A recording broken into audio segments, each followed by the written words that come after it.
All right, guys, this is the reverse rolling tricep extension, and this is all about getting the negative of activating your tricep. So you're not lifting, you're actually controlling your tricep muscles coming down. So you're gonna lay down on your back. Okay, make sure your head is supported. Right at the end of the bench, you're gonna extend. This is your starting position with your arms extended. Make sure your shoulders are down, pushed into the pad, and then you're gonna come back. Notice my elbows aren't coming forward. I'm not coming down like this and getting a stretch in my armpits, okay? All right, I'm trying to keep my elbows in position. I'm gonna control the weight coming down until it comes out to the side of my head. Then I'm gonna roll my elbows forward, and then I'm gonna do like a bench press. Press back up into the starting position. Come back down, nice and controlled. Roll, press.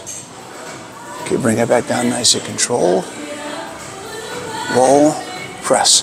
When you're coming down, one of the things that's going to happen as you get tired is you're going to want to start letting your elbows come out like this, right?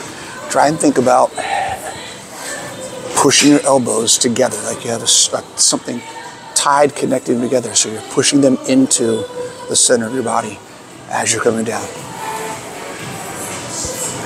Okay? So we got shoulders tight. 1,